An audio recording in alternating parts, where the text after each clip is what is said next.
essa dubiedade é uma das coisas, vai ser a primeira coisa que eu ia falar sobre os primórdios, é uma coisa que acompanha a história do cinema, né?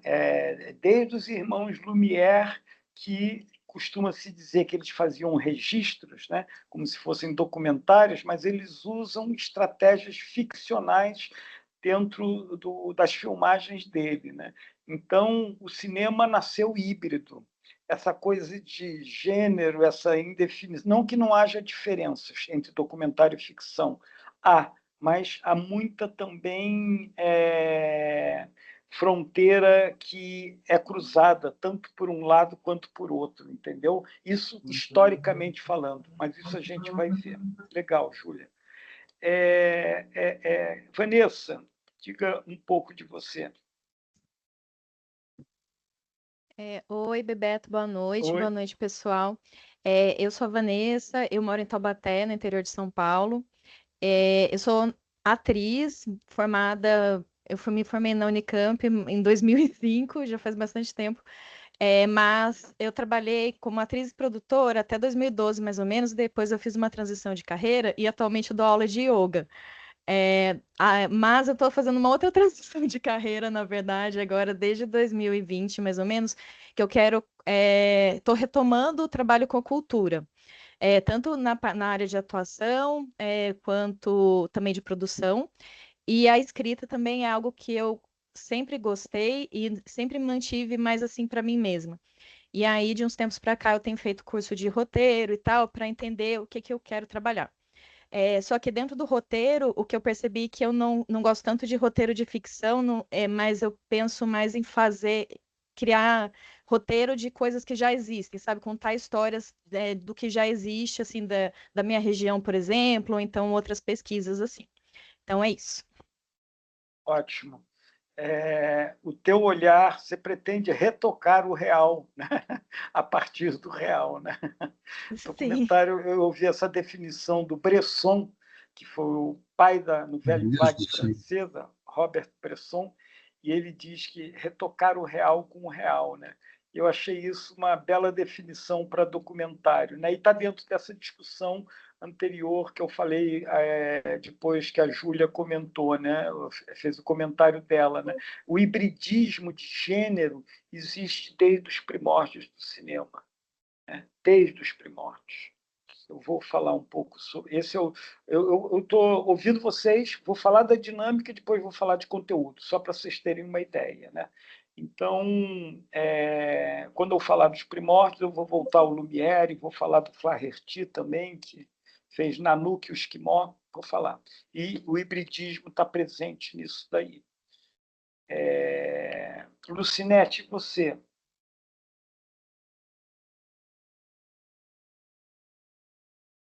Oi? Boa noite. Boa noite. Eu sou antropóloga, faço algumas realizações audiovisuais, assim, voltados mais, digamos, na academia, né? Um contra-cinema, porque no acesso, né? O dinheiro da indústria cinematográfica. Então, hoje eu estou aqui mais para entender como é o curso. Eu estou Claro. meio que nômade, então não sei se o curso vai ser presencial e como. Ainda não sei, estou tentando entender para ver se eu vou conseguir estar com vocês, né, nessa turma, para a gente aprofundar e fazer trabalho juntos também. Ótimo. Não, aos pouquinhos você vai se esclarecendo, mas eu já posso adiantar que o curso é online, não é presencial, não. É toda segunda-feira, nesse mesmo horário, às 7 horas, tá? São 12 aulas, falando sobre a parte mais prática do curso, né? A dinâmica, né, principal do curso, né?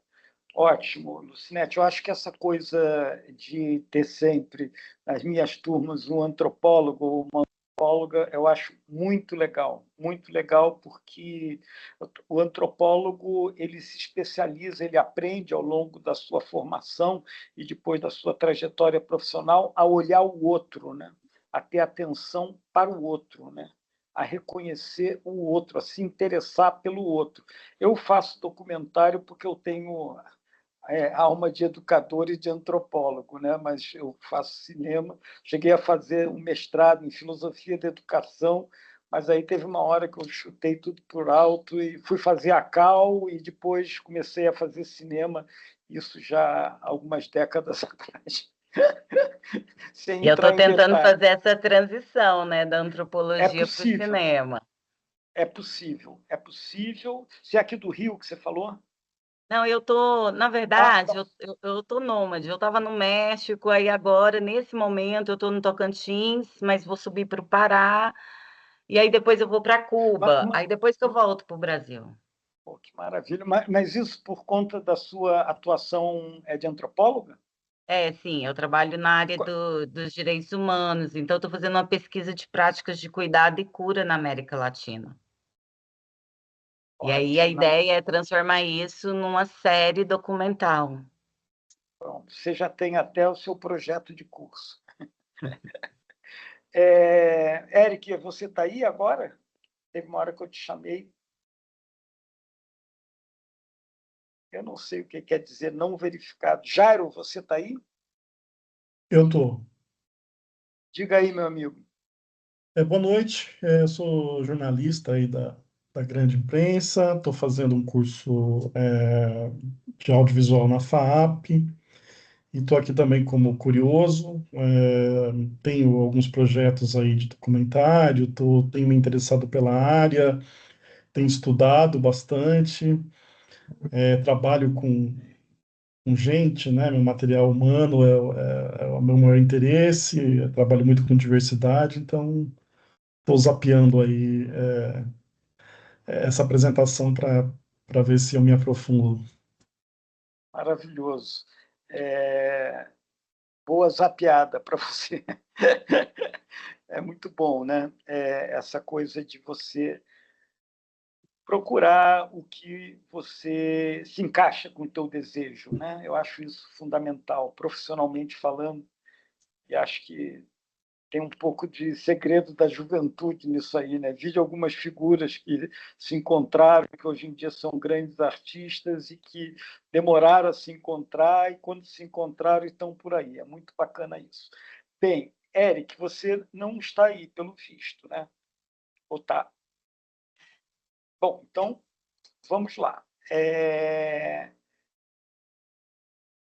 A dinâmica é a seguinte: tem uma parte teórica, essa parte teórica tem uma parte histórica, em que eu venho dos primórdios até o documentário brasileiro contemporâneo, passando pelos grandes criadores, pelos grandes movimentos, pelos grandes estilos de realização de documentário, né?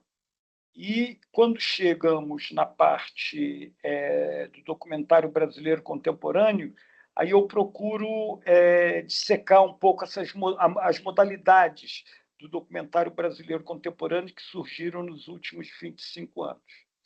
Isso é o conteúdo.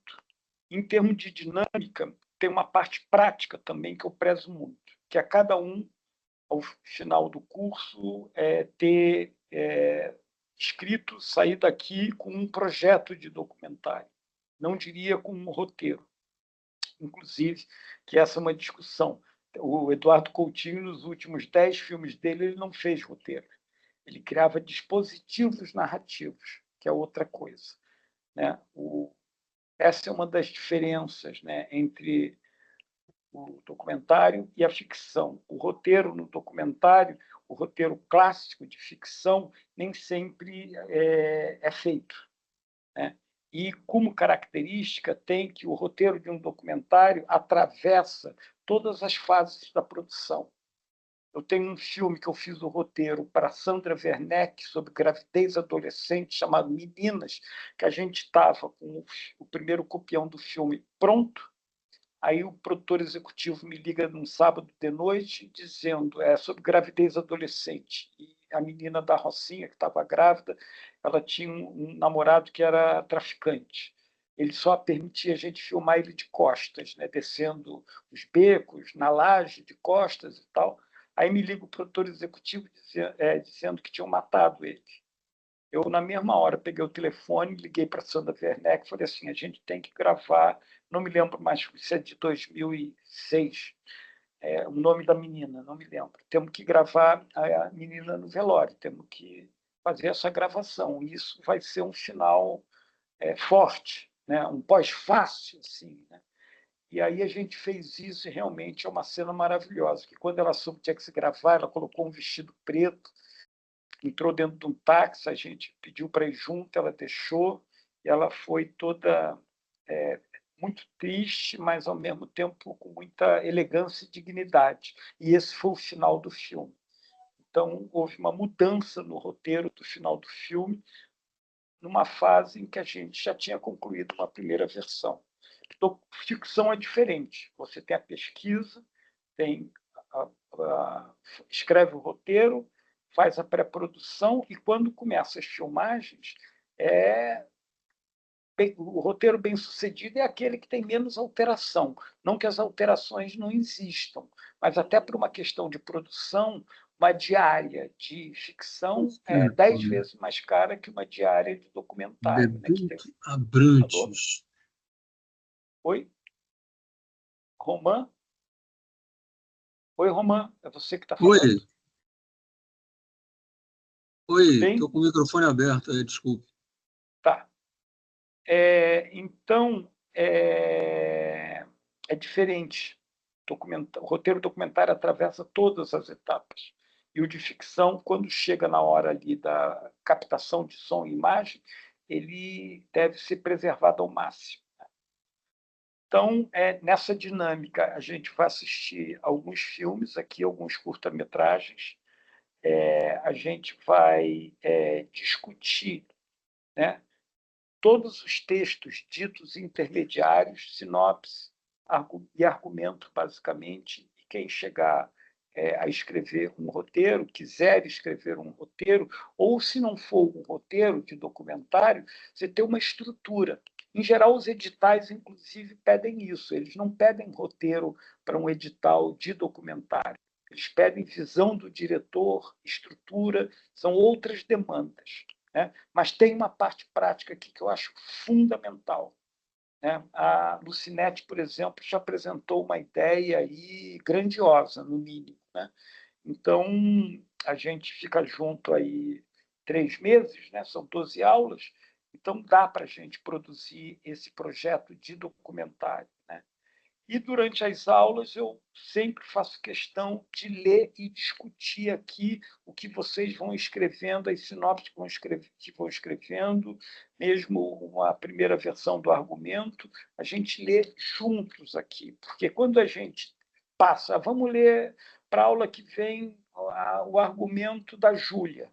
Aí uns leem, outros não leem, e eu acho fundamental que todos opinem, que todos procurem desconstruir o brinquedinho. Né? O trabalho do roteirista é desconstruir o brinquedinho, né? Que nem criança. Né? Você vê um filme, mas você não vê um filme apenas como espectador, você vê um filme como quem está fazendo, como quem quer fazer aquilo ali. Então, essa parte prática é decisiva. Tem uma bibliografia também que eu passo, e é basicamente isso daí. Né? Eventualmente, eu convido alguém para vir mais para o fim, se for o caso, para participar, algum diretor ou alguém que seja um realizador de uma determinada temática que tenha muito destaque aqui entre a gente. Né? Essa é a dinâmica. Né? E aqui, tudo que é falado merece consideração. Não tem um processo criativo certo e errado. O que tem é uma coisa que é oportuna num dado momento e não é oportuna em outro momento. Ou é inoportuna num momento e pode ser oportuna em outro momento. Com relação ao conteúdo, a parte teórica, eu vou começar falando um pouco dos primórdios, né? Em que a minha hipótese é que o cinema já nasceu híbrido. Né? Os filmes dos irmãos Lumière são considerados registros, mas, se você olhar bem, eles têm sempre uma estratégia ficcional qualquer colocada ali. Por exemplo, Um dos filmes é a chegada de um barco e as pessoas descendo no trapiche. Assim como tem a chegada de trem, assim como tem a saída da fábrica. Aí passam aquelas 30, 40 pessoas e, de repente, passa um cara com um tripé no ombro, olha para a câmera e dá um sorrisinho. Isso é uma estratégia ficcional. Isso provavelmente é um dos irmãos Lumière. Eles inseriram nesse registro esse elemento ficcional. Ou mesmo na saída da fábrica, você vê que tem vários planos em que o cachorro entra uma hora, depois o cachorro sai de outra hora, o cara sai de bicicleta. Isso são vários takes que foram filmados. Não, agora vamos fazer assim, o cachorro... Então, tem alguém dirigindo, não é uma realidade em estado puro ali. Né? Não é um registro de realidade apenas. Também mas não é apenas isso. E tem também, em 22, um filme chamado... Isso eu estava falando de final do século XIX, né? Mas em 22 existe um filme que é considerado o primeiro longa-metragem de documentário, que é o Nanook, o Esquimó, que é um cara que foi lá para Alasca, o alto norte da Alasca, e levou um equipamento de filmagem. Ele era um engenheiro, foi fazer um trabalho para uma estrada de ferro que ia passar, e aí ele filmou os esquimós. Aí ele voltou para a cidade dele no Canadá, estava montando o filme e, de repente, pegou fogo em todos os negativos. Isso foi... ele tinha filmado em 1914. Em 20, ele volta, 20, 21, ele volta, e aí volta só para filmar. Inclusive, leva um pequeno laboratório, porque ele fazia questão de mostrar, que ele revelava os filmes e exibia para os esquimós. Isso é uma técnica, se é que eu não estou enganado, Lucinete, meio de antropólogo, né?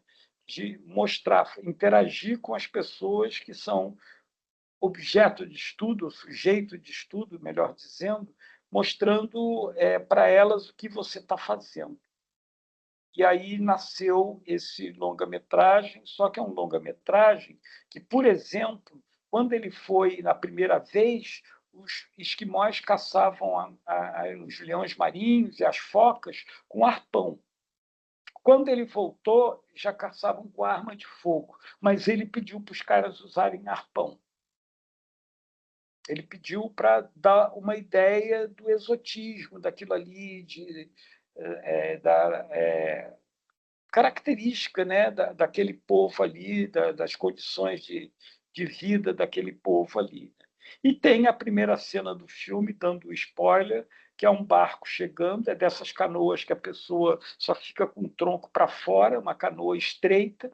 Aí o esquimó para, nitidamente, a cena ele navega 2 metros até chegar na areia, que não é areia, é gelo, né? Lá, areia de gelo. É o próprio gelo, né? E ele sai, aí ele volta e tira um cachorro. Aí ele volta e tira uma mulher com bebê de dentro da canoa. Aí ele volta e tira uma criança. Tira mais um irmão mais velho também, filho mais velho. É óbvio que eles não navegavam dessa forma incômoda num barco fininho, uma canoa, uma verdadeira canoa. Eles não navegavam assim. Mas o Flaherty fez essa cena assim, botando eles para chegar a 2 metros do gelo. Aí dá, mas não dá quando eles se deslocam de ir com bebê, cachorro, a mãe, tudo dentro do... Isso é uma estratégia para ter uma abertura forte, uma abertura que já ganha o público por 10 minutos. Pô, que interessante como esse povo é exótico, né? Então, e tem várias outras, além dessa da abertura do arpão, tem várias outras. Então, o documentário, para mim, ele nasceu já híbrido. E é uma coisa que no documentário contemporâneo, avançando aí 70 anos, né, até os anos 90, se tornou uma característica forte dos documentários. Outra coisa, o segundo ponto, é a escola inglesa, do John Grierson, né? a escola dos anos 20. Nos anos 20, tinha os russos inventando a montagem e fazendo documentários espetaculares assim e altamente criativos, como O Homem com a Câmera, e tinha o Grierson, que trabalhava numa espécie de ensine do Estado inglês. E eles faziam filmes de formação de cidadão. Então, eram filmes que têm as imagens, tem uma voz off, né? Uma voice over, norteando quem está assistindo, procurando meio que editorializar ali o que as pessoas estão vendo. E esse se tornou o principal tipo de documentário nos anos 30, 40, até meados dos anos 50.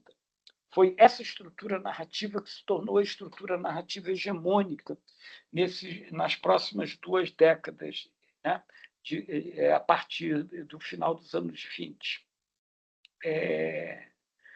O Grierson é considerado o pai do documentário, né? E ele formou toda uma escola conhecida como escola inglesa. Eu vou ser breve nisso tudo, que eu só estou dando uma ideia dos assuntos, não vou dissecá-los. Né?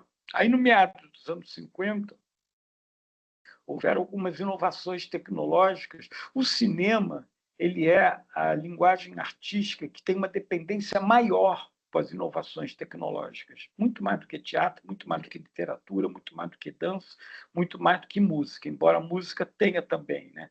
Certos microfones modernos para aquela época permitiram que o João Gilberto cantasse baixinho e que a bossa nova, os cantores de bossa nova, todos cantassem muito baixinho. Mas, em meados dos anos 50, foi inventada a câmera 16mm, bem mais leve que a câmera de 35, o gravador Nagra, que gravava simultaneamente som e imagem, e uma película que era muito sensível à luz, não precisava de muitos equipamentos para iluminar a cena, né? Então, foi aí, com essas 3 inovações, que não só o cinema de ficção saiu dos grandes estúdios e foi para a rua, como gerou entre os americanos, basicamente todos jornalistas, o chamado cinema direto. O cinema direto é aquele cinema em que o diretor e a equipe não intervêm.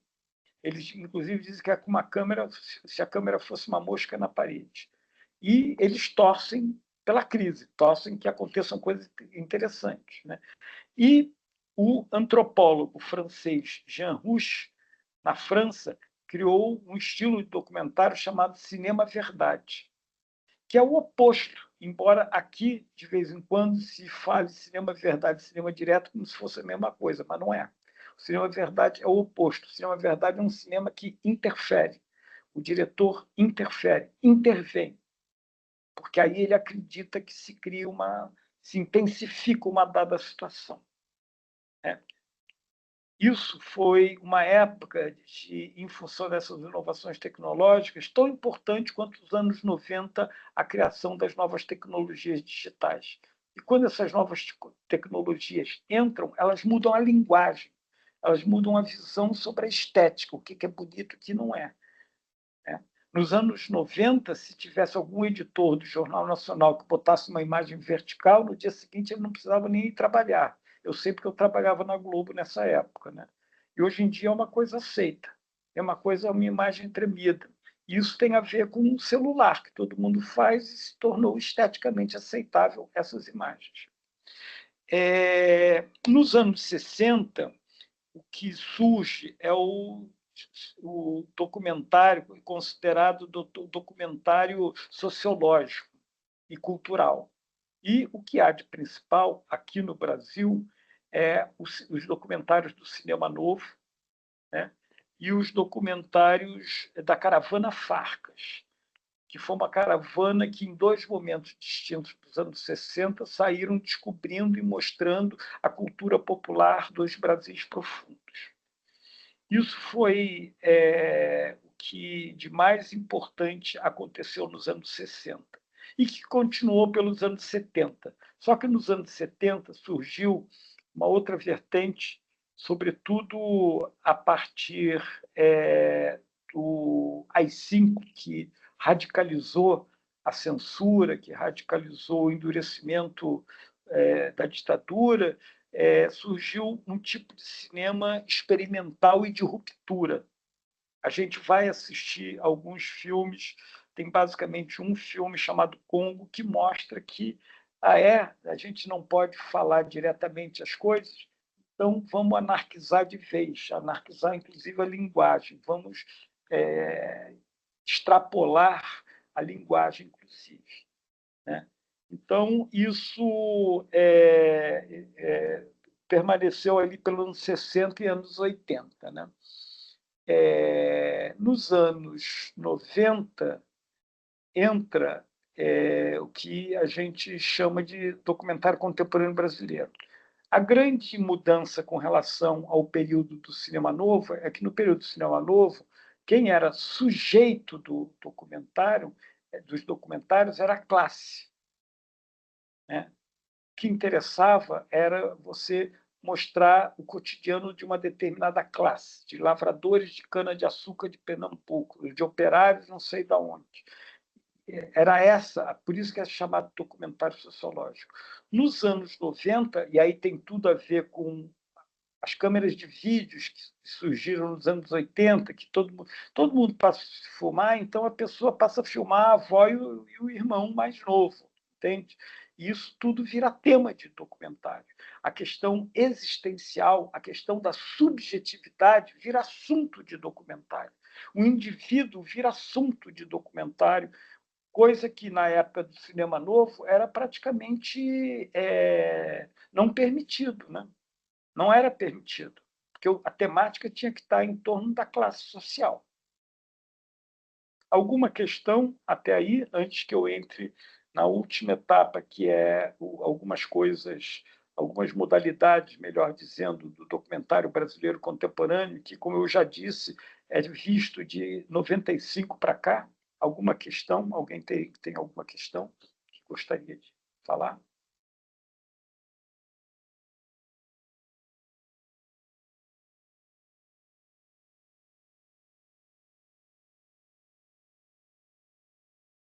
Bem, então vamos lá. Aí, o documentário brasileiro contemporâneo, uma primeira coisa que tem que ser dita é que ele é um dos mais reconhecidos no mundo inteiro. Eu tenho uma série de amigos e conhecidos. O cinema argentino de ficção dá um show no cinema brasileiro.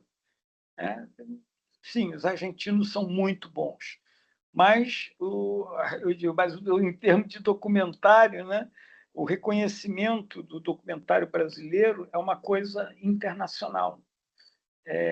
Mas se você pegar... eu faço o roteiro do Prêmio Grande Otelo do cinema brasileiro, que acontece há 25 anos. Eu vou para o 5º ano. Aliás, amanhã de manhã eu tenho uma primeira reunião para 2026. E é temático, né? É um evento que tem lá 30 prêmios a serem entregues e a gente procura suavizar, tornar mais leve, mais entretido isso daí, falando de um determinado assunto, né? No último ano, por conta de Ainda Estou Aqui, do Último Azul, foi o cinema brasileiro no mundo, né? O tema foi filmes brasileiros que, desde os anos 30, desde o início do século, cineastas, gente de cinema e filmes brasileiros que impactaram de uma forma ou de outra no exterior, né? E teve um ano que foi o documentário brasileiro também. O tema foi esse. Eu fiz um ano documentário brasileiro, outro ano cinema novo, outro ano essa coisa que foi esse ano de 25, né? O ano passado, né? Hoje é o primeiro dia em que 25 virou ano passado. E teve sobre produtoras executivas mulheres também. Então, cada ano tem um tema, né? E isso daí mostra como o documentário brasileiro ter sido um tema, como que a cultura o nome atual é Prêmio Grande Otelo do Cinema Brasileiro, mas era Grande Prêmio do Cinema Brasileiro. Aí tem 2 anos que passou a ser Prêmio Grande Otelo do Cinema Brasileiro, numa homenagem ao Grande Otelo. Então, ter tido um ano que o tema foi documentário brasileiro é outra demonstração de como a cultura do documentário ela cresceu, né? E isso você pode ser visto que até a Globo News exibe documentário, TV Globo. Isso há 30, 40. Os meus primeiros, desses 10 documentários de longa-metragem que eu tenho, os primeiros não passavam em cinema, por exemplo. Não passaram. Começou a passar um documentário de 2011 chamado As Batidas do Samba, a respeito do desenvolvimento da percussão no samba carioca. Tem esse assunto específico. Isso é outra coisa muito importante, né? Que a gente vai ver, recortar. Né? Você pode ter um tema sensacional, mas você tem que recortar esse tema. Então, quais foram as modalidades de documentários que surgiram? Um documentário com dispositivos narrativos. Por exemplo, Eduardo Coutinho, Edifício Master. Só entram pessoas, mesmo que no prédio em frente tem um cara genial, só entra pessoas que estavam naquele prédio. Coutinho chamava, eu não faço roteiro, eu faço uma prisão onde eu vou ter que me safar dentro dela. Então, isso é chamado de dispositivos narrativos. A gente vai ver isso tudo em detalhes. Né? Aí tem os documentários de buscas, que são os filmes em que a própria pesquisa faz parte da narrativa. Aí tem documentário de acompanhamento e convívio, que são documentários que o diretor, por exemplo, amanhã eu vou participar de um pitching, simulação de um pitching, de um documentário sobre o fotógrafo Evandro Teixeira. Ele era muito amigo do Silvio Tendler, que faleceu há pouco. Né? E ele conviveu, eles foram amigos por 30 anos. E o Silvio, de vez em quando, levava a câmera. Então, esse é um documentário, assim como tem o Carlos Nader, que fez a mesma coisa com Ali Salomão, poeta também já falecido, que a gente chama de acompanhamento e convívio. Tem uma quarta modalidade, que é a ressignificação de arquivos. Aí tem um filme, que foi um dos primeiros filmes que ganhou a Tudo Verdade, nos anos 90, chamado Nós que Aqui Estamos por Vós Esperamos, do Marcelo Mazagão, em que ele fez só com imagem de arquivo. Ele reescreveu a história do século XX, ressignificando os arquivos. Então, ele bota numa cena magistral o Fred Astaire dançando na chuva, montado junto com Garrincha, aquele ponta-direita brasileiro que era bom de drible. Ele faz uma montagem dos dois. E ressignifica porque tem um texto que ele inventa. Vai numa fábrica de fabricação uma empresa de fabricação daquele carro Ford Bigode. Aí eu falo assim, Johnny trabalha 12 horas por dia. Johnny trabalha 6 dias por semana. Johnny ganha por dia $20 ou $10. Johnny nunca teve um Ford Bigode. Você entende? É claro que aquele cara que a gente está vendo aqui não é o John. Ele cria textos que ressignificam aquilo. Aí outra coisa é o filme ensaio. O filme ensaio é aquele filme que se auto-questiona, que se revela, se expõe, revela a sua feitura e questiona o que está mostrando, com o que está sendo dito. Ou o que está sendo dito é questionado pelas imagens que estão sendo mostradas. Aí tem os documentários híbridos, que tem a ver com o que eu falei aqui no início. Talvez o principal seja jogos de cena do Coutinho também, que são as pessoas dando depoimentos, mas tem lá a André Beltrão, a Marília Pêra, e aí a Marília Pêra continua a falar o que a mulher estava falando, você não sabe se aquilo é da vida real da Marília Pêra ou se foi escrita pelo Coutinho para a Marília Pêra falar e tal. Tem aí as coisas que surgiram agora no século XXI, sobretudo nas 2 últimas décadas e meia, que são os docs de periferia. O Cacá Diegues, que tinha feito em 62 5 vezes Favela, quando estava começando, ele e os outros grandes cineastas do cinema novo, que era um filme de curtas, de episódios. Aí, em 2008 ou 2010, o Cacá Diegues fez 5 vezes Favela, agora, vírgula, agora por nós mesmos. Que foram 5 filmes também de curta-metragem, mas feitos por jovens moradores de favela. E tem muitos cineastas e muitos grupos de produção de filme em todas as periferias do Brasil. É muito interessante isso, que é um olhar. Só para vocês terem ideia, no ano passado, aqui no Rio de Janeiro, foram lançados 2 longas de ficção feitos por pessoas que pertencem ao grupo Nós do Morro, que é um grupo de teatro, mas que também faz cinema, da favela do Vidigal, da comunidade do Vidigal. 2 longas, sendo que um deles, Casabranca, fez um grande sucesso. O outro, A Festa de Léo, é muito bom, mas o Casagrande fez um sucesso muito maior. E a outra coisa é o olhar indígena e antirracista, né? A gente vai ver filmes feitos por jovens cineastas pretas. A gente vai ver, sendo que acabou de acabar o Fórum BH de Doc, que é um dos principais eventos de documentário, em que eu posso até passar depois para vocês.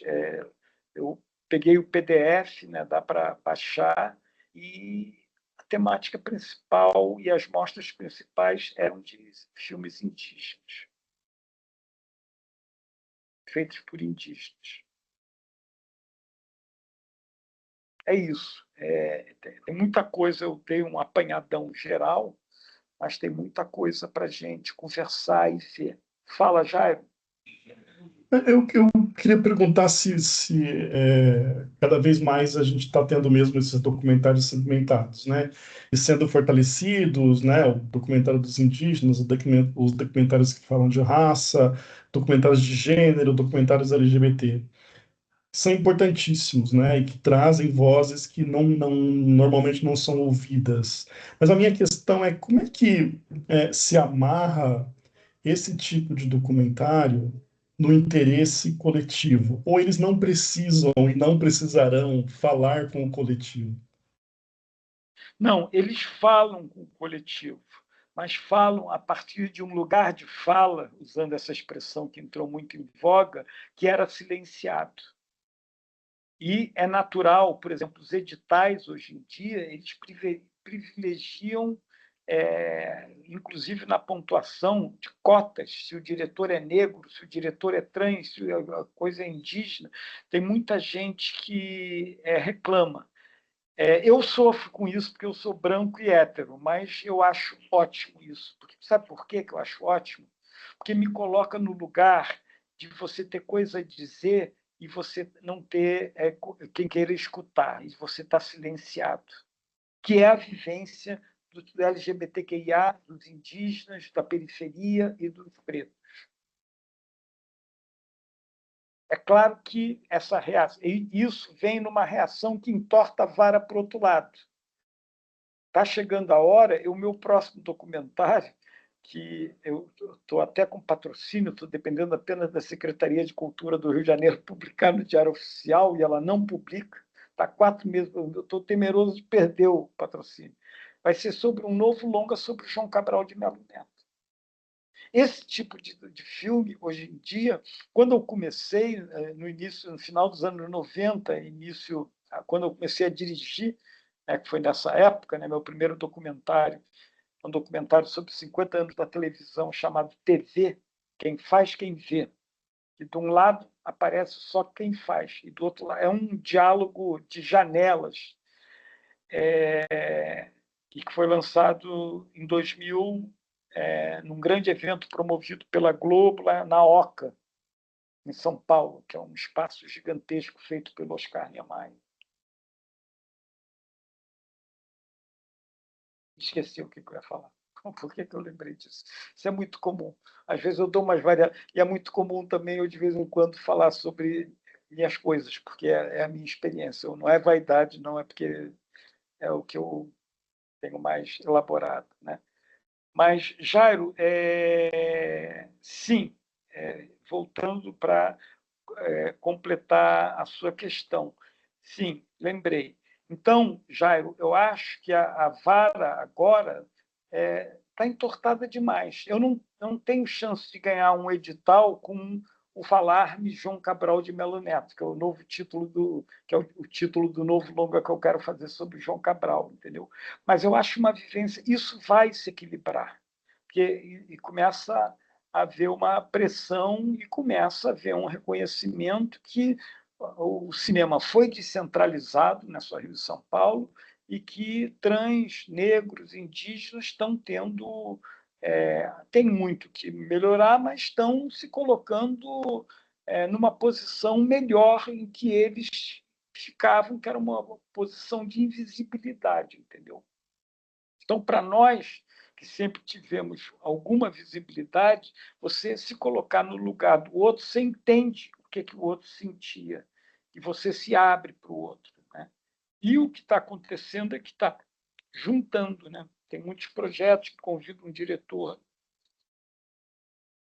LGBTQIA, um diretor negro, né? Uma mulher, tudo isso que conta. Tá bom, Jair? Não sei se te respondi. Por enquanto, ao menos. Obrigado, Você está aí, respondeu Jair? sim. Respondeu tá. sim, muito obrigado. Não, beleza. Então, pessoal, eu acho que é mais ou menos isso. Alguém mais tem alguma questão? Eu acho que eu falei do conteúdo, falei da dinâmica, né? E é o básico, né? A dinâmica de trabalho, o conteúdo, e que tem dois grandes eixos, um teórico e outro prático, que eu acho que o eixo prático e esses eixos dialogam, esses eixos se entrelaçam. A melhor forma de você entender certas coisas a respeito do fazer documentário é fazendo documentário. É discutindo, tentando fazer, olhando, sobretudo, eu gosto muito de ler junto aqui, por exemplo, a proposta do Pedro, porque aí a Vanessa, a gente opina com muito mais desenvoltura sobre o trabalho dos outros, e isso é muito rico, esse cruzamento de olhares. E a gente se permite levantar questões que, se fosse um trabalho se a gente não discutisse o trabalho dos outros, provavelmente a gente não teria um impulso, né, coragem, né, de colocar determinadas questões, se fosse em cima do nosso próprio trabalho. Ok, pessoal? Alguém tem mais alguma coisa? E aí é isso, né? Aí a gente está marcado para ter a primeira aula a semana que vem, daqui uma semana, dia 8, né? Então, aguardo vocês, é claro, cada um se vale ou não vale, se quer ou não quer. Liberdade total, mas foi um prazer ter estado com vocês agora aqui. Ok? Tudo certo. Muito obrigada, então. Obrigada pela Valeu, Bebeto. Boa noite. Valeu, até mais e muito obrigado pela presença. Tchau. Tchau, tchau.